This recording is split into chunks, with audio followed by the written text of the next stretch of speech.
But no, great segue though by the texter in the WoodwardSports.com chat thread that said, "Talk about the pass rush." We are going to, as a matter of fact. And here's another thing: Aidan Hutchinson's going to tell you about the pass rush, right, Spenny? Yes, he is. Everybody looks at sacks, but you being able to turn a guy into another sack or something like that, just affecting the quarterback. How do you value a good rush, a good performance, a good game besides the wins and losses? No, it's hard. It's hard because as a player, you understand how much the media and how much other things love stats and stuff like that. But my goal every game is just to rush as good as I can. Win my one-on-ones and everything like that. And I feel like as long as you control the controllables and you focus on that, that's always been my mentality my entire career. And the sacks come when they come. And if you try to start forcing sacks, or if I'm happy for everyone getting production. And as long as we're getting wins, I'm looking at the playoffs, man, and I'm looking at that run. That's when I feel like it's the most important to be great, especially as a defensive line.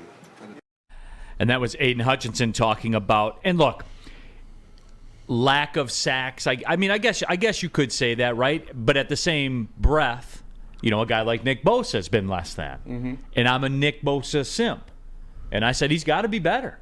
Like there is no talking your way out of it, because in that position, D-Mac, that position of impact, and look, I know everyone will tell me about pressures and stuff like that, but it is a pass-fail situation. Like, yes, a pressure can impact a game, but you know what does impact a game? There is no can. It's does.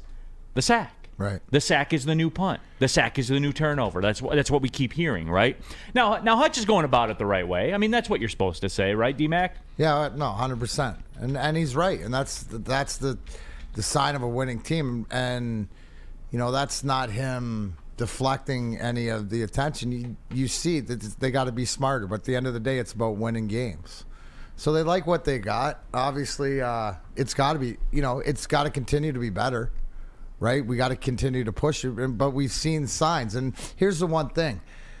What I like that I saw this year is that when other teams are double teaming and paying attention to Hutch, if he's not getting there, other guys are, right? Other guys are. We've had 5+ sacks in a few games and stuff like this. So there is something there. And I think it's just continuing to work. And again, second year in the league, he's going to continue to get better and smarter. We've seen at different times, the one thing with Hutch is that it's do too much, right? It's not his work ethic. We know he's got that and whatever. It's just being patient more than anything else. Like we see some of the other best rushers in the league. So he does need some help, but I think it's more of a committee thing. And I'm not upset at all, because I think he'll start figuring it out, because he is elite. Bar none, he is an elite, top 10 end in this league, in my opinion, and will only get better. Only Cat Spot can be so wrong in 1 second and then be right the next second. I mean, so wrong. And then, fair, right, absolutely right. But here he is. Give us an example. Yeah, for example, Cat Spot. Hutchinson has been fine. Sacks are you can't use a plural and say is. Sacks are an overrated stat. Well, here, Cat Spot, this.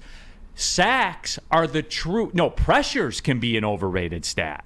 Sacks are a bottom line stat. They either happen or they don't. If you get them, you impact the game. You can craft your argument and tell me about pressures. I can absolutely tell you about sacks. You either get home or you do not. That's why I love the sack stat so much. It is not up for debate. You get home or you don't get home. Those are the only two outcomes, man.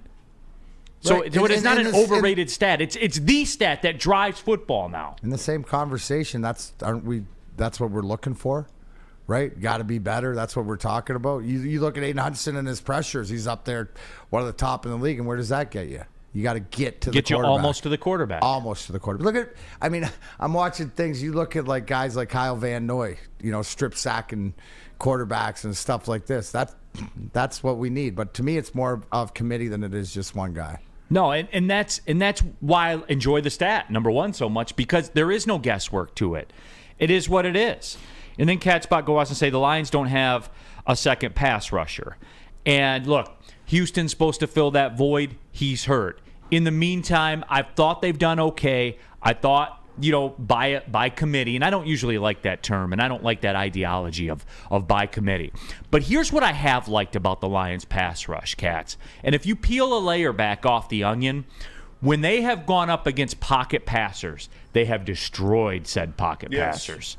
Destroyed them. Now, when they've gone up against guys like Lamar, that got some shake.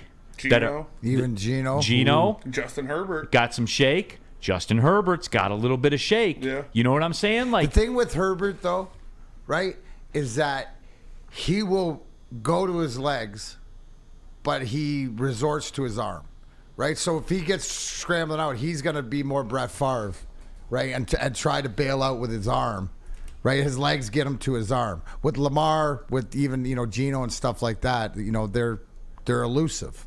Not saying that, Justin Herbert can't run, but I think sometimes he gets a little too overconfident with the power in his arm, right? You see him make some of those mistakes. Yeah, and by nature, those guys are harder to bring down.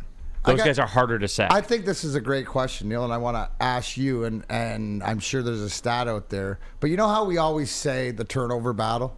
Yes. Right? Usually, if you win the turnover battle, you win what percentage of the game? Does that come into terms? Because Jake Wagner asked a great question here. At what rate does the team that leads the game in sacks win? Is that more? Because we've changed that. That's the new, the sack's the new punt and all this stuff like this. There's got to be a correlation that if you. Oh yeah, because you know what it is? It's like a penalty where you lose the down. That has to be a number. Yeah. The team that has more sacks wins more. It's like the turnover thing. Like you can get away with it once here and there. But most of the time, if your quarterback gets sacked or you sack the other quarterback, said team is going to win the football game. Like it's got to be up there. I mean, it's math, right? You have negative plays where you not only you lose the yards, you lose the down. You're cooked, man.